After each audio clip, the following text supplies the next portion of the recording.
예, 여러분. 어, 지금 우리가 문학과 인간 3주차 공부를 하고 있습니다. 이번에는 2차 시 합시다. 3주차에는 작가는 무엇인가에 관해서 이야기를 나누고 있죠. 지난 1차 시에 이어서 같은 자료 그 연결된 장부터 페이지부터 시작을 합시다.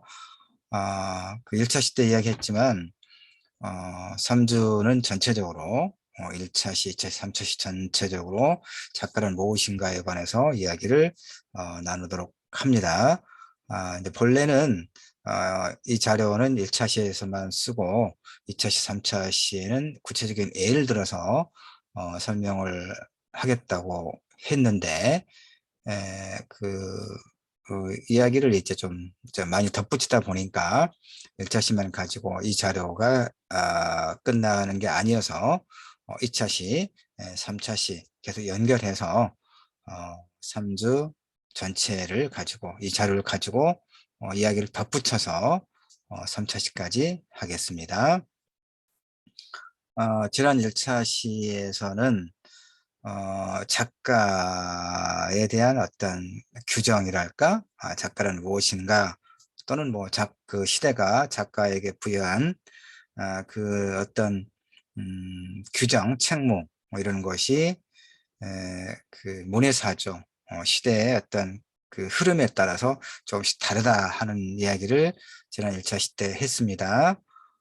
고전주 시대에는 그 진리의 교사로서, 낭만주의 시대는 정념의 추구자로서, 그다음에 세속의 시대는 인간 삶의 어떤 구체적 현실을 재현하는 데 있어서, 그다음에 모더니즘 시대에는 어, 이성의 힘으로, 그러니까 이성도 신뢰할 수 없고, 그다음에 그 재현은 가짜다라고 하는 것을 밝히는 것이 작가의 소명이다라고 하는 모더니스트들의 그런 세계 이해, 이걸 지난 시간에 보았습니다.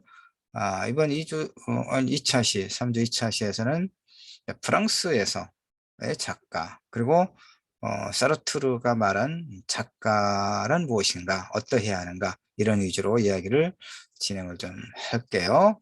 왜 프랑스가 중요하냐면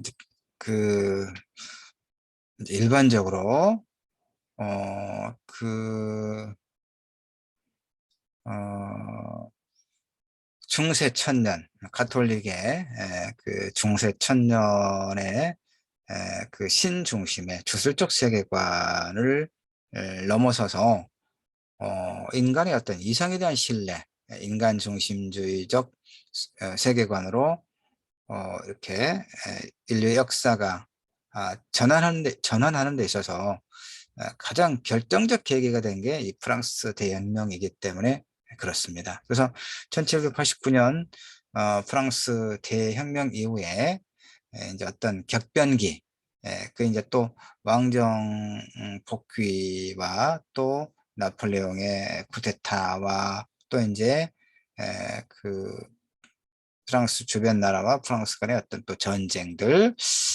그리고 이제 노동자들의 권리 향상, 또 전쟁에 반대하는 그런 흐름, 그 다음에 또 하나 더 중요했던 게 뭐냐면 작가, 지식인들의 사회 현실 참여와 관련해서 제일 중요한 결정적인 사건은 1894년 드레푸스 사건이라고 하는 겁니다. 군 법정이, 이게 프랑스 군대를 말합니다. 군 법정이 유대인 사관에게 독일의 간첩 혐의를 씌워서 종신형을 선고합니다. 소설가 에밀 졸라를 비롯한 양심 있는 지식인들이 그 부정을 폭로하죠.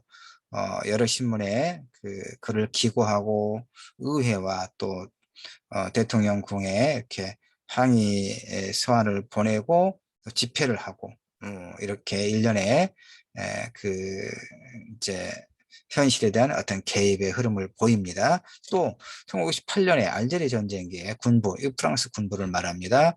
알제리 이제 그 민족 해방 투쟁을 저지하기 위한, 그러니까 이제 프랑스가, 알제리는 오랫동안 프랑스의 식민 지배를 받았거든요. 그래서 그 알제리 전쟁기에 프랑스 군부에 의한 어떤 고문에 대한 반대, 이런 그 투쟁의 역사를 이제 역사가 이렇게 그 축적이 되면서 프랑스에서의 작가들은 뭐 다 그러지는 않았겠지만, 다 그럴 수는 없죠. 어떤 사회가. 그러지는 않았겠지만, 많은 그 작가, 지식인들이 작가의 가장 중요한 그 책무를 어떤 실천적 지식인으로서의 규정으로 이렇게 스스로 규정한 것을 우리가 알 수 있어요. 그래서 이 유대인 사건, 드레푸스 사건과 같은 문제에 관심을 갖고 참여한 지식인 모두가 작가는 아니었지만, 대부분의 작가는 그 사회의 지식인이었던 것은 분명하죠. 다시 말해서 현대 작가는 당대의 문제에 개입하고 실천을 통해서 그것을 극복하려고 노력한 실천적 지식인의 면모를 보이고 있는 것이 프랑스 작가들의 굉장히 특징적인 그런 면모입니다. 우리 사회도, 한국 사회도, 물론 이제 이것은 조금 이따 또 이야기하겠지만, 또 1차 시도 이야기한 바 있지만, 작가는 무엇인가에 대한 규정은 문학을 바라보는 관점과 연결되어 있어요. 그래서 나 같은 이제 이렇게 생각하는 일련의 그 그룹이 있고, 이제 또 다른 쪽에서는 문학이나 작가에 대한 규정을 또 달려보는 거죠. 크게 보면 이 리얼리즘 계열의 이런 이제 나와 같은 작가들의 이제 어떤 관점이고요. 그다음에 이제 소위 순수 문학, 순수 예술을 이제 주창하는 사람들은 문학이란 그 자체로 자족적인 것이지, 그 문학 외부는 사회적 어떤 현실을 이야기합니다. 그것과 굳이 연결될 필요가 없다라고 이야기하죠. 그래서 예술을 위한 예술, 문학을 위한 문학, 근데 이걸 예술지상주의라고 이야기합니다만은, 그래서 이제 문학이라든가 작가를 바라보는 어떤 관점이 서로 좀 다르죠. 다릅니다. 뭐 다를 수 있죠. 무엇인가에 관해서, 그러니까 문학이란 이러해야 된다, 작가는 이러해야 된다, 하나의 규정만 있으면 그게 얼마나 답답한 노릇이겠어요. 그렇죠?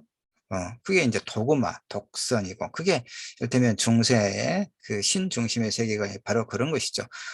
오직 로마 가톨릭 교회의 어떤 그 성경에 대한 단 하나의 어떤 교리, 예, 이것은 이제 에, 그 자체로 억압적이죠. 달리 생각할 여지를 봉쇄하고 있는 거니까. 이것은 뭐 아마 어쩌면 뭐 공산주의와 같은 그런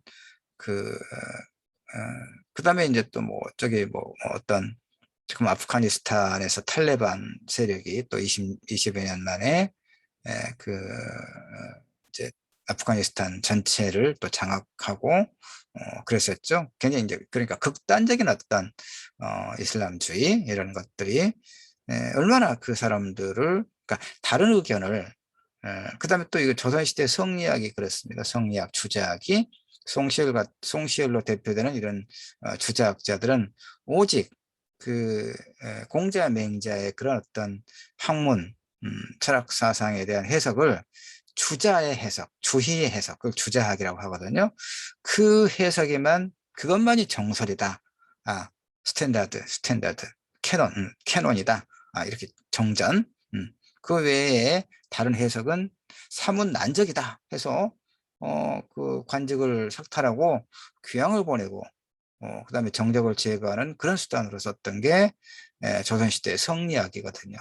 그러니까 이런 모든 그런 그 극단주의 내지는 유일신, 오직 유일한 어떤 하나만의 교리, 이건 굉장히 억압적인 거예요. 그 자체가. 예.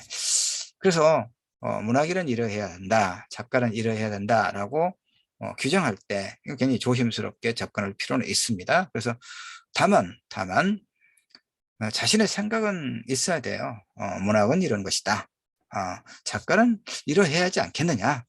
물론 이제 나는 지금 작가란 무엇인가를 설명하는 우리 3주차 문학과인간 3주차에서 작가란 이러해야 되지 않느냐라고 계속 이야기를 하고 있지만 내 의견만 진리다. 절대적 절대 불변의 진리다라고 주장하지는 않아요. 다른 의견 있을 수 있고 그건 뭐 내 의견에 동의하지 않는다고 그래서 페이스북 같으면 패친을 끊을 수도 있지만 예. 하여튼 그다음에 또 한국 문학에 있어서는 사실은 그 실천적 어떤 그런 면모가 굉장히 큰 하나의 큰 주류적 흐름으로 차지하고 있는 것도 또 사실이기도 해요. 자, 그건 또 차차 이야기합시다. 프랑스에서의 지금 작가의 어떤 모습을 이제 지금 보고 있는 거죠, 여러분. 자, 그다음에 사르트르의 경우를 또 봅시다. 사르트르는 프랑스의 세계적인 지성이죠. 노벨 문학상 수상을 또 단호하게 거부했던 그런 사람이기도 합니다. 노벨 문학상 상금이 우리 돈으로 13억 정도 되죠. 우리나라에서는 노벨 문학상 한 사람도 받은 적 없죠. 노벨상은 이제 김대중 대통령이 그 생전에 노벨 평화상을 하나 받았을 뿐이고요. 그러니까 그런 세계적인 그 어떤 권위를 가지고 있는 노벨 문학상을 사르트르는 수상을 거부했단 말이에요. 왜냐? 이 노벨 문학상은 최고의 주류 작가들에게만 수여하고 있다. 이건 그야말로 요즘에 자꾸 정치인들이 말하는 것처럼 그건 공정하지 못하다. 이제 이런 생각을 가지고 노벨 문학상 수상을 거부했던 작가입니다. 세계적인 작가입니다. 사르트르는 무신론적 실존주의를 이제 주장했던 그런 사람이죠. 실존주의가 뭐냐? 여기서 또 이야기를 많이 하기가 어렵습니다만은 또 내가 말하지 않은 것이 잘 몰라서 말을 하지 않나 라고 우리 학생들 오해를 하면 안 되니까 조금만 이야기를 합시다. 연결되는 문제이기도 하니까. 사르트르가 이제 실존주의와 관련해서 말하는 것 중에서 가장 유명한 명제가 뭐냐면 실존은 본질에 앞선다, 선행한다 이 말이에요. 실존은 본질에 선행한다. 그럼 실존이 뭐고 본질이 뭐고 이것만 알면 돼요. 이제 실존은 본질에 앞선다라고 하는 그 명제에서 본질은 어떤 사물의 원인과 목적을 이야기하는 겁니다. 다양한 색상과 형태를 지니고 있는 컵들의 목적은 단 하나죠. 뭡니까? 뭔가 음료를 따라서 이렇게 편하게 마실 수 있도록 하는 그런 목적을 가지고 만드는 거죠. 지금 이 컵이죠, 여러분. 이 컵은 제가 이제 커피를 지금 마시고 있습니다. 이렇게 모든 형태의 컵과 모든 형태, 다양한 형태의 형태와 색상을 가지고 있는 컵의 단 하나의 목적은 이렇게 뭔가를 따라 마시는데 편리하게 만드는 것, 그 기능. 자, 그 다음에 다양한 형태의 다양한 형태와 색상의 의자의 목적은, 그 존재 목적은 단 하나, 사람이 편하게 앉을 수 있도록 하는 거. 이런 것이죠. 그러니까 모든 사물은 그 목적을 가지고 있다. 만들 때부터. 이게 이제 소위 사르트르가 말한 실존은 본질에 선행한다라고 했을 때 그 본질을 의미하는 거예요. 그러니까 본질주의라고 하는 것은 형이상학 철학에서, 즉 형이상학 철학인데, 본질은 그때 본질주의라고 하는 것은 뭐냐? 모든 그 모든 것에 이를테면 그 본질은 뭐냐? 그러니까 사람으로 본다면 어디서 나서 어디로 가는가? 그러니까 이런 만물의 근원을 탐구하는 것이 그런 그 형이상학 철학입니다. 본질을 추구하는, 그래서 그걸 본질주의라고 이야기하거든요. 그럼 실존주의란 뭐냐? 이제 아까 본질 설명했죠. 모든 사물의 그 원인과 목적. 그 다음에 그러니까 컵은 대체로 그 사기죠. 그 그릇, 이를테면 그 흙을 구워서 만들어내는 거죠. 그러니까 컵의 원인은 흙으로부터 재료가 원재료가 흙이고, 목적은 사람이 뭔가를 따라서 편하게 마실 수 있도록 하는 그런 용도, 이렇게 되는 거죠. 이제 그 본질이라고 하는 말의 의미가 무엇인지 여러분에게 전달됐겠죠? 그럼 실존은 뭐냐? 모든 사물은 그렇게 어떤 만들 때부터 어떤 그 존재의 목적을 가지고 만들어지는데, 우리 인간은 그렇지 않다 이 말이에요. 우리 인간은 아무런 목적도 없이 이 세상에 그냥 내 던져진 존재다라고 하는 것이 사르트르의 실존주의 철학의 핵심적인 내용입니다. 그렇죠. 우리는 세상에 내 던져진 존재예요. 어떤 우리가 민족 중흥의 역사적 사명을 타고 이 땅에 태어난 게 아니라 그냥 우리는 내 던져진 존재다 이런 얘기죠. 그럼 우리는 어떤 목적을 가지고 태어난 존재가 아니란 이야기입니다. 실제로 그냥 존재할 뿐이다 이런 얘기입니다. 대신에 우리는 여타의 사물처럼 태어날 때 처음부터 어떤 목적을 가지고 태어난 게 아니기 때문에 우리 스스로 자신의 삶을 선택하고 만들어 나갈 그런 자유가 있다. 그래서 우리는 인간은 자유인이다라고 사르트르는 이야기합니다. 물론 자유에는 책임이 따르겠죠. 자, 이게 이제 사르트르가 말한 실존주의 철학의 핵심적인 내용인데, 그는 또 세계적으로 유명한 문학이란 무엇인가라고 하는 책을 통해서 작가에 대해서 이렇게 이야기하고 있어요. 작가란 모든 부정에 한거해야 한다. 자, 사르트르를 비롯한 좌파 지식인들에게, 사르트르는 이제 좌파 지식인이었지만 자본주의가 갖고 있는 어떤 모순을 충분히 알고 있었기 때문에 공산주의 이데올로기에 경사됐어요. 그러나 이제 스탈린이 통치하는 공산주의 체제는 이건 지나치게 억압적이다라는 그런 생각 때문에 이제 공산당을 탈퇴하고 거리를 좀 두었습니다. 어쨌든 사르트르를 비롯한 이 좌파 지식인들에게 자본주의 질서는 참된 인간성과 양립할 수 없었다는 얘기죠. 왜 그러겠습니까? 자본주의라고 하는 것은 오직 이윤 추구만을 목적으로 하는 체제이기 때문에 그렇습니다. 모든 것을 도구화하고 수단을 하기 때문에, 그러니까 인간을 목적으로가 아니라 수단으로 삼기 때문에. 그런데 스탈린 치하의 소련 공산당도 가만 보니까 사람을 목적으로 대하는 게 아니라 더없이 귀한 그런 존재로 보는 게 아니라 어떤 이데올로기에 종속된 그런 하나의 수단으로 보는 것은 같더라 이런 얘기입니다. 그래서 자본주의 대안으로 보지 않았죠. 사르트르는 나중에. 그러면 이제 이 현실에 대응하는 길로서 사르트르는 왜 문학을 말하냐면, 사르트르는 이제 그걸 설명하기 전에 사르트르는 우리 시대의 도덕적 역설에 대해서 언급합니다. 이게 이제 중요합니다. 사르트르가 문학을 이야기하는 데 있어서 그 전제가 우리 시대의 도덕적 역설에 대한 이해가 일단 선행이 돼야 됩니다. 도덕적 역설은 뭐냐 이런 겁니다. 사르트르에 의하면 우리가 만약에 가까운 이들, 예컨대 가족이라든가 또 친구라든가 또는 주변에 가난한 이웃에게만 관심을 집중한다면 더 큰 대의, 이를테면 사회 구조의 변혁을 바라볼 수는 없지 않겠느냐. 근데 그 반대로 그 어떤 변혁, 대의만을 쫓아서 혁명운동에 투신할 때 우리는 자칫 주변 사람들을 수단으로 여길 수도 있지 않겠느냐. 이런 딜레마죠.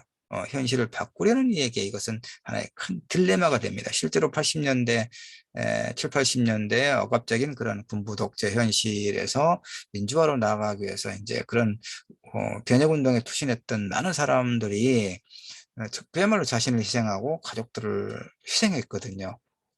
이것은 어, 그때 당시에는 일정하게 불가피했다 할지라도 이렇게 이제 시간이 지나서 되돌아보면 결국은 사르트르가 이야기한 것처럼 이런 도덕적 역설에 딱 들어맞는 그런 문제가 되죠. 딜레마거든요.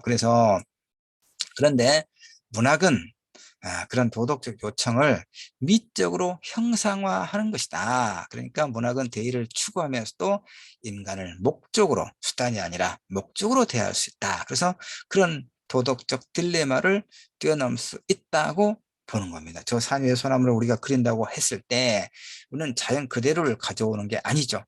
여러분이 휴대폰, 스마트폰을 통해서 뭔가를 어떤 장면을 사진을 찍는다고 할 때 그 장면 그대로인 것 같지만 사실은 그게 아니야. 내가 보고자 하는 이 프레임 속에 들어와 있는 그런 어떤 그 목적과 각도 이런 것에 따라서 그 장면이 이렇게 찍히는 거다 이런 얘기입니다. 그러니까 역사적 사실이다라고 역사적 기록이라고 하는 것도 랑케가 말하는 것처럼 그 랑케 실정주의 사학에서 말하는 것처럼 어, 일어났던 사건을 역사가 객관적으로 기록한 것이 아니란 얘기입니다. 엄정한 객관적이라고 하는 것은 가능하지 않아요. 그 역사가가 일어났던 사건을 자신의 관점과 이해관계에 따라서 주관적으로 일정하게 기록한 것이 역사다. 에드워드 카는 이제 그렇게 보고 있는 것이죠. 난 또 그렇게 생각합니다. 마찬가지로 문학도 그런 것이다. 이런 얘기입니다. 그런 의미에서